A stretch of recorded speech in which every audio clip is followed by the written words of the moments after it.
Normally I get on here and I tell y'all a lot of stories about a lot of shit. I tell y'all stories that absolutely is the truth. But child, listen, I was on my way home today from work, and listen, I am tired as fuck, okay?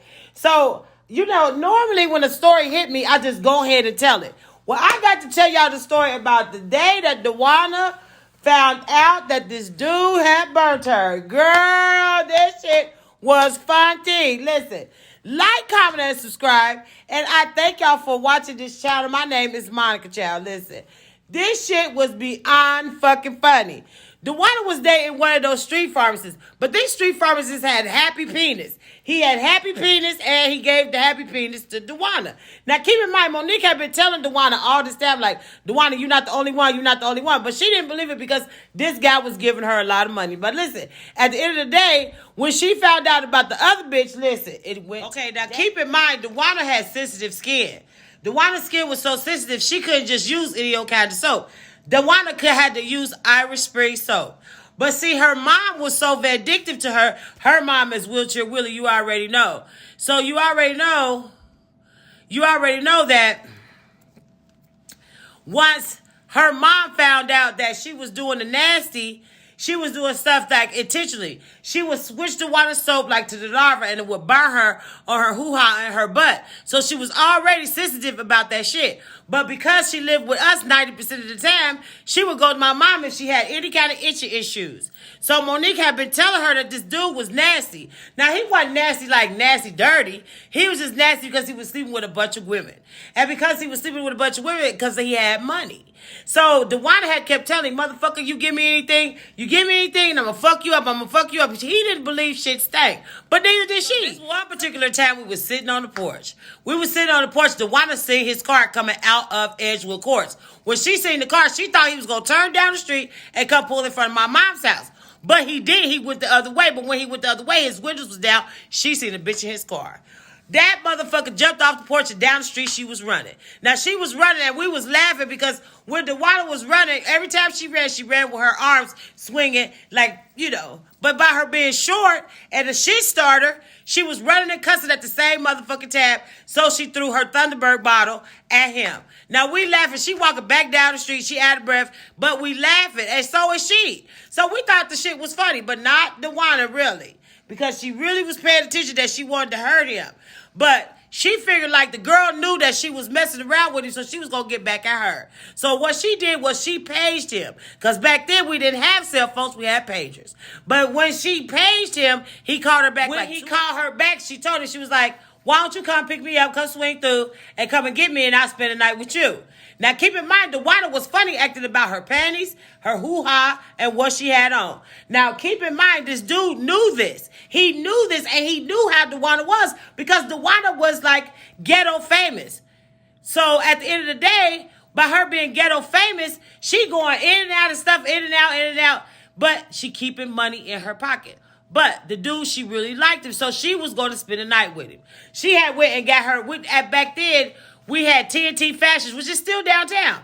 She went into TNT. She had bought her like this little outfit and this and that and the other. She thought it was on. They was going to the Royal Motel. Now, you already know. I done told y'all about that old Royal Motel. $35.50. And listen, it was worth $35.50 because listen to me. No Royal Motel, but, that was the place to be back then. Okay, but anywho, Dwanna was headed to the Royal Motel they went. Listen to me, it was boom, boom, room to room in the Royal Motel. She gave him the business all over the place. She gave him the business being spiteful to the girl that actually he was with the day of. But the girl that he was with, now keep in mind, I haven't told y'all about her. The girl that he was with, she stayed at Edgewood Courts. But see, this girl that stayed at Edgewood Courts, she was like a hoe. She was a hoe, and she was fucking everybody that was in. She was having sex. Oh my God, I said that. She was having sex inside the projects with everybody. But keep in mind, her name was around the projects for being a hoe and for her having, venereal diseases. Now, keep in mind, we had been telling Dwanna that he was messing around with this girl. Now, she thought that she was just like blowing his horn. We were going to call it blowing the horn. She was blowing the horn. That's what Dwanna thought that this girl was doing to him. But she wasn't. Girl, when Dwanna found out that this girl had a disease, she had kept watching herself. Now, keep in mind, a disease takes 3 days to show up. The first day, Dwanna had kept checking. She didn't have nothing. She was like, oh, okay, I ain't itching or nothing like this, that, and the third. Now, keep in mind, the girl came out of the projects one day. When she came out, we were sitting on the porch. This is the day, I think this was day 2. Dwanna started feeling kind of funky down there. Kind of, he got on fire, little fire, like tiny fire. By this time, Monique told her, she was like, we going downtown. We're going downtown. We're going to take care of your little problem and this, that. But Dwanna didn't give a fuck. Dwanna was paying attention to her hoo-hoo because the hoo-hoo was blowing out little smoke signals like, you know what I'm saying? So me and Margaret in the background, we dying laughing. Because Dwanna is actually, y'all got to understand, my cousin was like colorful. She wasn't just like colorful. This motherfucker told everything. When I say she didn't have no chill, she didn't have no filter, she had no fucks left, listen to me. If something went on, the entire neighborhood knew. Now keep in mind, my mother then was getting ready to have a card game on the side of the house that weekend. So Dwanna was on fire, little bitty flame, that Friday.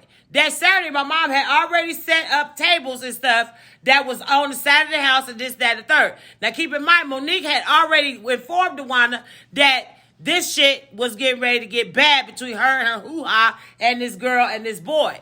Now, we was setting up on the side of my mom's house. This girl waited until like maybe about 6:30 Saturday to come down to the house and yell across the street to Dwanna because she had a little funky attitude too. She didn't like Dwanna. She thought Dwanna was, she was like a hoe. But Dwanna wasn't a hoe. Was she a hoe? I don't think Dwanna was a hoe. She was just fast, She was a hoe. But anywho, that's my cousin. Y'all can't pass judgment on my cousin. She's not here, but you can't pass judgment on my cousin. Okay, so the girl comes across the street. Dwanna is putting the tables and stuff up. Now she is fully blown flaming, okay? She's flaming, this hot flaming Cheetos on her hoo-ha. So by her having hot flaming Cheetos on her hoo-ha, me and Monique did already took her downtown that morning and got her cured. We got her some pills, some little green pills, and she was taking the pills. Now, that meant she couldn't drink. But Dwanna was so pissed off because the guy wasn't answering his pager. He wasn't calling her back. He wasn't driving down my mom's street. She didn't know where he was. He knew that Dwanna was on his ass about her ass being on fire. Now, keep in mind, the girl came across the street and she talking. I mean, when I say she popping it, she is popping her shit. She popping her shit to Dwanna about this dude. She's like, yeah. She was like, I hope you did sleep with him. She said, because if you slept with him, then you on fire. She's like, you on fire, I'm on fire, and his ass is on fire, and whoever else he's sleeping with is on fire too. Dwanna, by this time, is flaming. I mean, when I say flaming, she is flaming. Every 20 seconds, she is changing her panty liner. Now, keep in mind, my cousin was really sensitive about her hoo-ha, because her hoo-ha was her favorite part of her body, was her hoo-ha. Okay? She didn't care who saw it. She didn't give a damn who she gave it to. And that was that. But don't judge my cousin. But at the end of the day, this is what was going on. Child, Dwanna and this girl got to fighting. When I say they got to fight, they got to fight, they got to rumbling. Now, keep in mind, my mom was still getting ready to have this card game. When I say it was about 9:30. Now, that meant it was like maybe about 15 people of my mom's friends was on the side of the house. Oh, excuse me. On the side of the house, actually playing cards and drinking. We got the party going on. My mother them on the side of the house, they jamming. They getting it on. It's old people. They doing their things. It's Marvin Gaye. My mother them was having a full-blown party. Remember, I told y'all Dwanna had been paging him. He decided to call Dwanna back and tell her he was on his way. Now, keep in mind, Margaret, the instigator, was on the porch. My mother made Dwanna go lay down because Dwanna was so pissed off about her hoochie being on fire, being a whole flaming hot Cheetos, hoo-ha on the hoo-ha. Okay, so Margaret runs in the house and she gets us like, oh my God, this motherfucker that pulled up in front of the house. Dwanna, get up. Now, keep in mind, Dwanna that took off all her panties and everything, and she's laying on the bed with her legs gapped open, and she had no bottoms on. Now, keep in mind, my cousin didn't stink because she kept washing her hoo-ha every 20 seconds. But at the end of the day, she was pissed. This motherfucker we knew was Dwanna shot out the back door. When she ran out the back door, she had on a dress. And it was a dress that my mother gave her, so it was an old people dress, but it was an old people dress, and Dwanna had it on. Keep in mind, she had on no bottoms. Dwanna shot out the house. Now, keep in mind, he was getting ready to walk up on my mother's porch. He saw Dwanna coming for him. Because keep in mind, Dwanna can throw hands. She can fight. When I say she can fight, she can take it to him. I've seen Dwanna take it to dudes quick. She was taking it to, he knew she was going to swing on him. He started running back to his car. When by the time Dwanna got to the side of the house, now keep in mind, my mother got a full-blown party on the side of the house going. Dwanna just shot past the party. That stopped everybody and started looking over where Dwanna was at. Child, when I tell you that Dwanna jumped on, he got in his driver's side and he locked the door.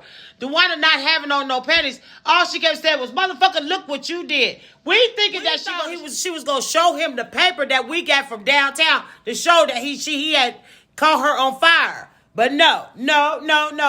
This motherfucker climbed up on the hood of his car and she put her legs on the hood, the roof of the car, where her butt and her hoo-ha was stuck to his windshield. And she had her hoo-ha stuck to the windshield in front of my mother's party.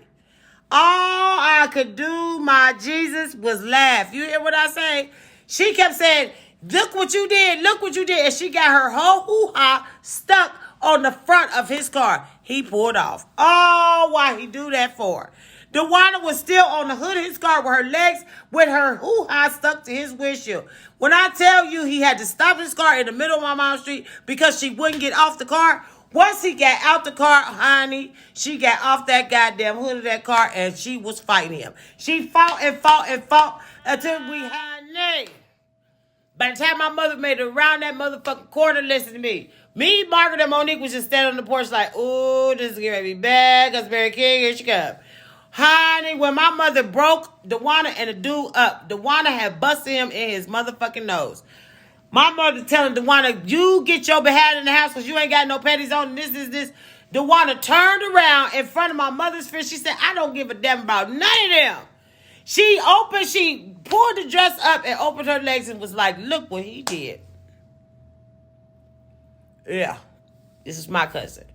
So, I don't know why I thought about this story. I don't know. I don't know why I thought about it, but I did. You know what I'm saying? And I thought it was a funny story. I really did, because my cousin really showed everybody her hoo-ha and it was on fire. But Dwanna continued to take the pills and she was better like maybe a week and a half later. But at the end of the day, Dwanna never messed around with this dude no more. I think I just wanted to tell y'all that story because it had hit me. Because I tell y'all all the time, stories come to me when I least expect it. Stories come to me when I least expect it. As you can see, I just got off work. So therefore, it just popped in my head when I went and got me something to drink from Taco Bell. But at the end of the day, like, comment, and subscribe. And I thank y'all for subscribing to me. I thank y'all for watching. I thank y'all for being supportive. I thank y'all. If it wasn't for y'all, I would not be here. So 10 out of 10. Listen, I had to tell y'all that story. So like, comment, and subscribe. And I'll see y'all in my next story. Bye.